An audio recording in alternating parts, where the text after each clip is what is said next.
When we change the way we look at things, the things we look at change. This is the time of year when people come together for Thanksgiving. Today's knowledge drop is Thanksgiving brain hacks for your mind.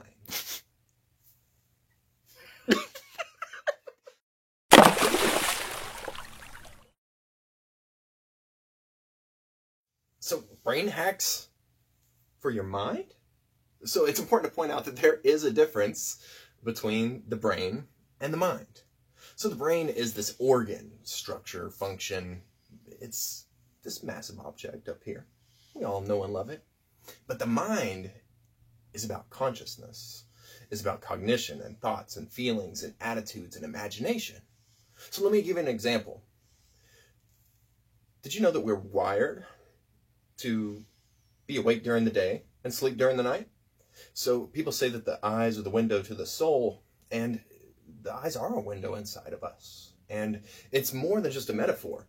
So when we wake up in the morning and we see maybe rays of sunshine coming through the window, or we walk outside and see the sun, what happens there is that rays of sunlight go through the retina, down this thing called the retinohypothalamic pathway, to this little thing called the suprachiasmatic nucleus inside your brain, where a few cool things start to happen. Norepinephrine is triggered. That's the chemical in your brain that says, hey, it's time to wake up. Serotonin is triggered. That's the one that says, be happy. It's time to start your day.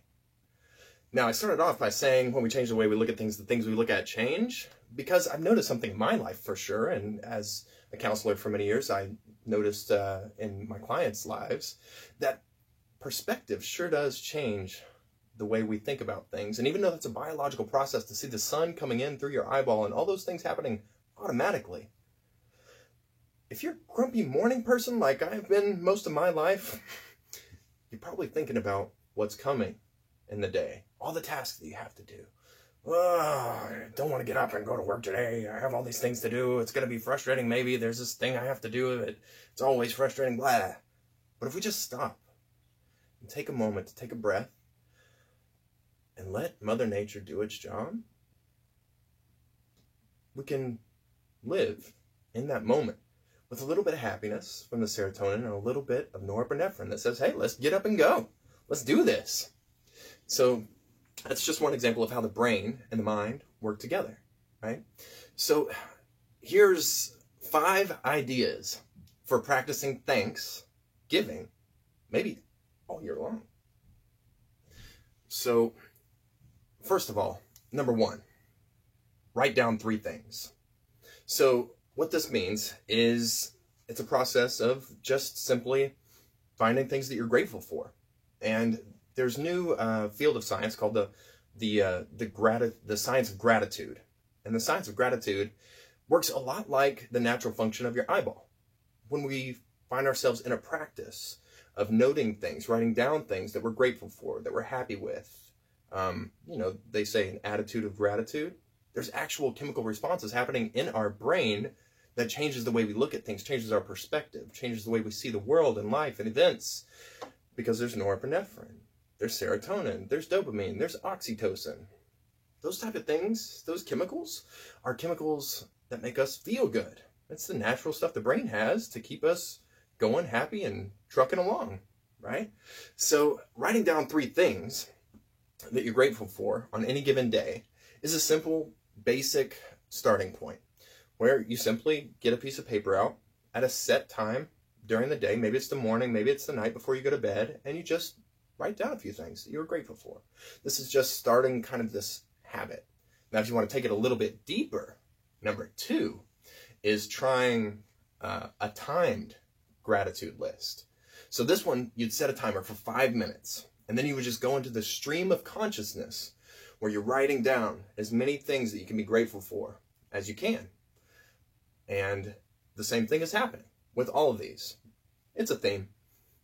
All these chemicals in your brain are being released to make us feel better, to change our perspective. And when we are feeling better, generally, get better results in life too. So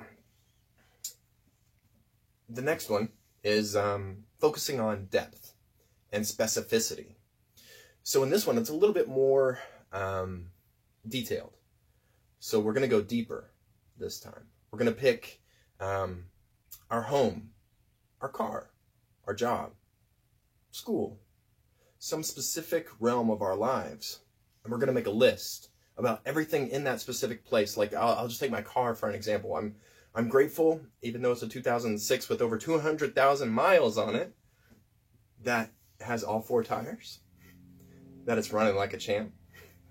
Get the oil changed every time I need to, and it's running smooth. I'm grateful that the windshield wipers work. Did I say that? That's nice. There are things that I can find in everyday objects like that I'm grateful for, that I normally wouldn't take the time to stop and think about. And it does something different to our body, to our mind, to our smile, and that's infectious. So let's go a little deeper. So this one, we're going to focus on density with number 4. Density is about noticing the interconnectivity of people and how they impact your life. So with this one, what happens is we take a particular achievement or something that's happening in your life, a particular event, and we start listing, maybe the event, this might help understand and put it into some context, is maybe you just graduated from high school, from college, maybe you just got a master's degree, maybe you just got a promotion. So what you do is you write down on the top of the page the name of the event. And then you start listing all the people along the way that were a part of your life in some way, shape, or form that impacted you along that journey to reaching that goal. And we start to see that the world is a pretty small place. We're impacted by many, many people, and we probably have that same impact on others. It's like dropping a pebble into a pond and watching the ripple effect. Human nature is like that. All the people we come in contact with, we impact. We change the room just by being in it. The final one is to find gratitude in your surroundings. Well, this one's interesting. It's good for Thanksgiving time because it's nice when you're traveling or on vacation to stop and notice your surroundings. It helps you relish in the time that you're spending doing something new, right? So you're in a new place. Maybe you're on the plane, on a bus, on a train, in a car, traveling, or at someone else's house for the holidays. Whatever you're doing, just take some time. Stop, look around, make a list. What are you grateful for? What do you notice that's beautiful, amazing, vivacious? It's out there. But maybe even more specific and a little twist on this one.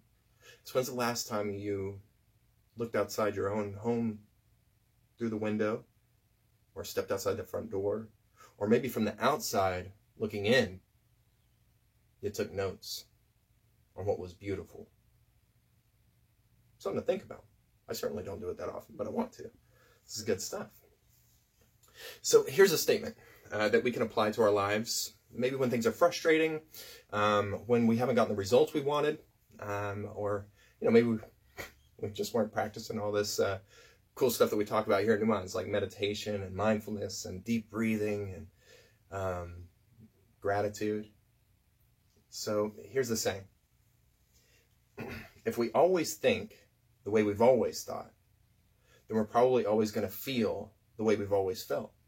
If we always feel the way we've always felt, then we're probably always going to do the same things we've always done. And if we always do the things we've always done, then we're probably going to get the same results we've always gotten. So if you're like me and you want to live an attitude of gratitude, there's no better time than Thanksgiving. Start it with me.